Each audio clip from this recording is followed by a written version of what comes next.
Bagaimana jika seseorang yang tak percaya Tuhan justru menemukan kebenaran dalam kitab suci yang selama ini ia tolak mentah-mentah? Seorang ilmuwan ateis berkata, "Saya ingin membuktikan bahwa Al-Quran itu salah." Tapi yang terjadi justru membuatnya sujud, aneh, mainstream, atau justru tak bisa dijelaskan secara logika.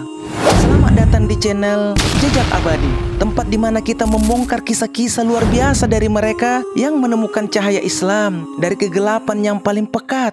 Hari ini Anda akan menyaksikan kisah nyata tentang seorang ateis yang awalnya ingin menghancurkan Islam, tapi justru malah tunduk padanya. Sebelum kita mulai, like, subscribe, dan aktifkan lonceng notifikasinya. Karena kisah ini bukan sekedar cerita, ini perjalanan yang bisa mengubah cara pandang Anda terhadap hidup, bahkan terhadap Tuhan.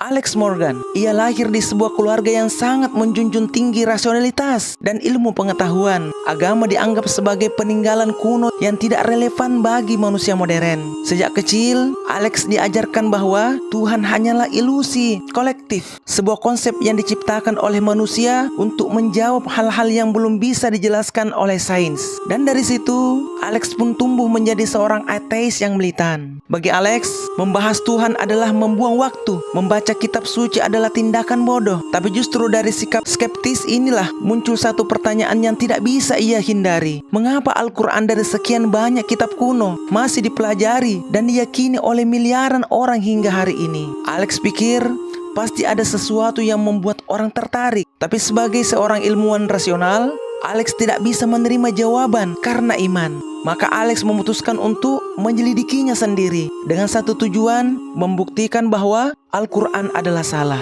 Alex tidak membaca Al-Quran dengan hati terbuka. Ia membacanya dengan sikap ingin membongkar kesalahan. Setiap ayat ia soroti, ia mencari kontradiksi, ia mencari dongeng, mitos, atau bahkan kekeliruan ilmiah. "Saya tidak ingin mencari kebenaran," katanya. "Saya ingin mencari celah." Namun yang ia temukan justru membuatnya bingung. Semakin ia membaca, semakin ia sulit menemukan kesalahan. Deskripsi ilmiah yang begitu rinci, konsistensi pesan, dan bahasa yang seolah berbicara langsung padanya. Alex mulai merasa ragu, tapi logika dan egonya masih mencoba bertahan. Mungkin ini hanya ilusi keteraturan, pikirnya. Tapi hatinya untuk pertama kalinya mulai terusik. Dan dari sinilah perjalanan panjang menuju cahaya itu dimulai.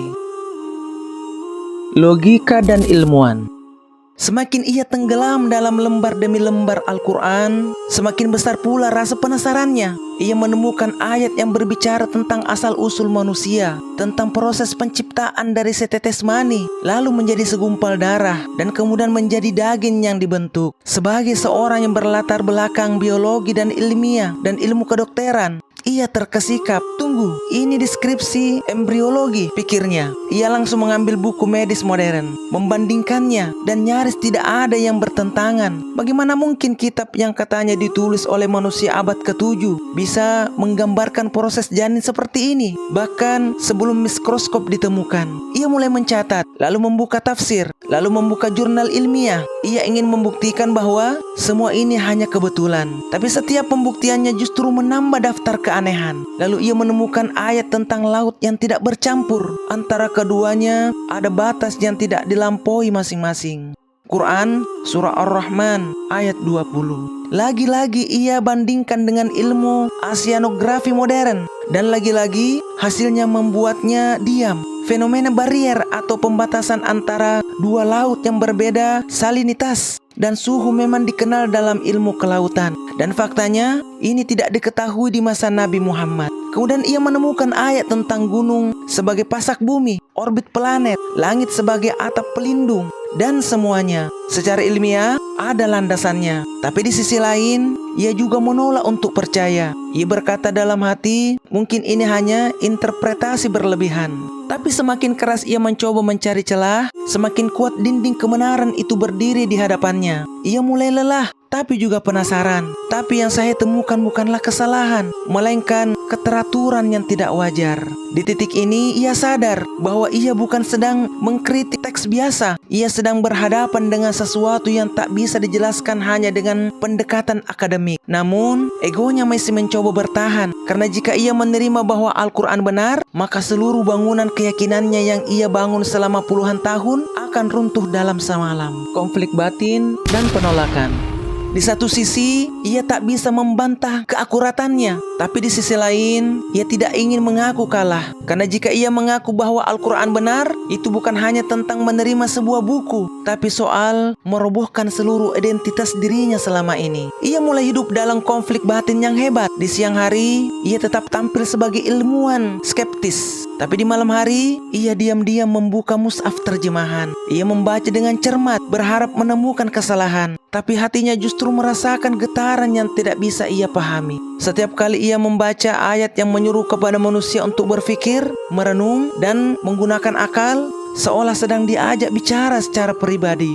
Apakah mereka tidak merenungkan Al-Quran? Jika ia datang dari selain Allah, niscaya mereka akan menemukan banyak pertentangan di dalamnya. Quran, Surah An-Nisa, ayat 82. Ayat itu menusuk logikanya. Ia mencoba menantang, tapi tak bisa membantah. Ia mulai menghindari bacaan Al-Quran beberapa hari, tapi hatinya gelisah. Ada semacam kerinduan yang aneh. Ia sendiri tidak mengerti. Kenapa aku merasa kehilangan? Tanyanya dalam hati. Kemudian, ia mencoba membaca kitab suci lain, berharap mendapatkan sensasi yang sama agar bisa membandingkan. Tapi tak ada yang serupa. Ia menemukan inkonsistensi, campur tangan manusia, bahkan bagian-bagian yang bertentangan dengan sains modern. Al-Quran justru sebaliknya. Semakin dibaca, semakin dalam, dan semakin koheren. Tapi egonya belum menyerah. Ia mulai membentengi diri. Ia berkata, "Aku tidak perlu percaya. Aku hanya butuh penjelasan logis." Namun malam itu ia bermimpi, sebuah mimpi yang mengganggu pikirannya sampai hari ini. Dalam mimpi itu, ia berdiri di ruangan kosong, dan suara yang tidak ia kenali berkata, "Engkau tidak mencari kebenaran. Engkau hanya ingin membenarkan keyakinanmu yang salah." Ia terbangun dengan nafas memburu, keringat dingin, dan untuk pertama kalinya dalam hidup, ia bertanya, "Kalau selama ini aku salah, lalu apa yang benar?" Kejutan emosional. Malam itu menjadi malam yang panjang. Ia tidak bisa tidur. Bayangan mimpi itu terus mengganggunya. Kalimat itu, "Engkau tidak mencari kebenaran. Engkau hanya ingin membenarkan keyakinanmu yang salah," menggema seperti gema di lorong pikirannya yang paling dalam. Akhirnya, di tengah sunyi malam, ia bangkit. Ia duduk di depan meja, membuka kembali terjemahan Al-Quran yang selama ini ia pakai untuk membongkar. Tapi malam itu, untuk pertama kalinya, ia membacanya bukan dengan niat menyerang, tapi dengan hati yang terbuka. Jujur, tanpa benteng logika, ia hanya ingin tahu apa yang sebenarnya ingin dikatakan oleh kitab ini. Dan entah bagaimana, lembaran yang terbuka adalah Surah Al-Baqarah ayat 2. Kitab ini tidak ada keraguan padanya, petunjuk bagi mereka yang bertakwa. Ia terdiam, jantungnya berdetak lebih cepat. Tak ada keraguan, ulangnya pelan. Tangannya gemetar. Ia melanjutkan membaca ayat demi ayat. Dan di tengah keheningan malam, tanpa suara siapapun, air matanya mengalir untuk pertama kali di dalam hidupnya. Bukan karena rasa sakit, tapi karena rasa lega. Ia tidak pernah merasakan hal ini sebelumnya. Bukan rasa takut, bukan karena kalah, tapi karena setiap menemukan sesuatu yang telah lama hilang, sebuah kebenaran yang selama ini ia tolak mentah-mentah, namun ternyata menyambutnya dengan kelembutan yang tak terduga. Dengan suara yang lirih dan tangannya masih gemetar, ia mengucapkan syahadat. Asyhadu an la ilaha illallah wa asyhadu anna Muhammadar Rasulullah. Tidak ada saksi, tak ada upacara, tak ada kamera. Hanya dia dan Tuhan yang selama ini ia ingkari. Saat kalimat itu keluar dari lisannya, ia merasa tubuhnya ringan. Seakan beban puluhan tahun keraguan dan arogansi tiba-tiba luruh dalam sekejap. Ia menangis. Tapi kali ini bukan karena bingung. Ia menangis karena bahagia. Karena ia tahu ia baru saja lahir kembali. Selama ini saya berpikir bahwa saya bebas. Tapi ternyata saya adalah tahanan egoku sendiri. Hidup baru dan tantangan seorang muallaf. Setelah syahadat itu, hidupnya tidak otomatis menjadi mudah. Justru disinilah ujian yang sebenarnya dimulai. Keluarga, teman-teman, bahkan rekan kerja, semua terkejut. Sebagian mencibir, sebagian marah, dan tak sedikit yang merasa dihianati. Apa yang terjadi padamu? Tanya seorang kolega. Kau ilmuwan rasional, masuk Islam itu mundur ke abad pertengahan. Tapi ia hanya tersenyum, karena ia tahu mereka sedang berbicara dari tempat yang dulu juga ia tempati, tempat penuh prasangka. Tantangan tidak berhenti di situ. Sebagai seorang mualaf, ia harus belajar dari nol. Wudu, sholat, membaca Al-Quran dalam bahasa Arab, puasa, dan akhlak Islam. Semua itu adalah hal baru. Tapi entah kenapa, meski sulit, ia justru merasa damai menjalaninya. Ia mengingat saat pertama kali ia berwudu, air yang menyentuh wajah dan tangannya terasa seperti mencuci dosa masa lalu. Saat pertama kali bersujud, ia menangis, merasa sangat kecil, namun sangat dekat dengan Tuhan yang selama ini ia abaikan. Lingkungan sosial menjadi tantangan terbesar. Ia kehilangan sebagian besar teman dekat. Ada yang memblokir kontaknya, ada yang menuduhnya dicuci otak, tapi ia tidak membalas. Ia hanya menjawab dengan sikap lebih tenang, lebih sabar, dan lebih jujur. Dan yang paling menyentuh adalah ketika ibunya yang paling keras menentangnya. Suatu hari berkata, "Aku tak paham kenapa kau berubah. Tapi satu hal, sejak kau menjadi muslim, kau jauh lebih lembut dan lebih tenang dari sebelumnya." Ia tidak menjawab dengan argumen. Ia hanya memeluk ibunya dan diam-diam berdoa, "Ya Allah, bimbing juga hati ibuku seperti Engkau membimbingku." Refleksi dan pertanyaan.